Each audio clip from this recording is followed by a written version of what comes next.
శ్రీ మాత్రే నమః.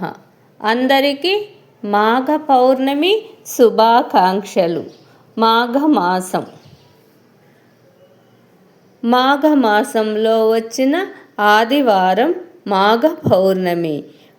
పుష్యమి నక్షత్రముతో వచ్చిన ఆదివారంతో కలిసి వచ్చిన మాఘమాసంలో మాఘ పౌర్ణమి ఎంతో విశిష్టమైనది. ఈ పౌర్ణమిలో చేసే స్నానం, దానం, పూజ, వ్రతం అన్నీ ఎంతో అక్షయ ఫలితాలను ఇస్తాయి. ఇక్కడ చిన్న వీడియోలో మంత్రాన్ని పెట్టాను. అందరూ చదువుకొని 3 సార్లు చదువుకొని స్నానం చేయండి.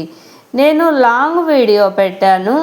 లాంగ్ వీడియోలో మాఘ పౌర్ణమి విశిష్టత, పూజ, ఏ దేవుళ్ళను ఆరాధించాలి అంత లాంగ్ వీడియోలో పెట్టాను. ఈ చిన్న వీడియోలో ఈ మంత్రాన్ని పెట్టాను.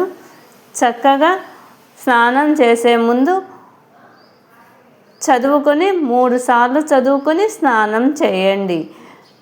మాఘమాసే మహాపుణ్యం సర్వ పాప ప్రణాశనే మాఘ స్నానం కరిష్యామి దేవదేవ జనార్దన. ఇది సింపుల్గా ఉంది. చక్కగా ఈ మంత్రాన్ని చదువుకొని మాఘస్నానం చేయండి. ఓ జనార్దన, పాపాలను నశింపచేసే ఈ పవిత్రమైన మాఘమాసంలో నేను మాఘ స్నానం చేస్తున్నాను.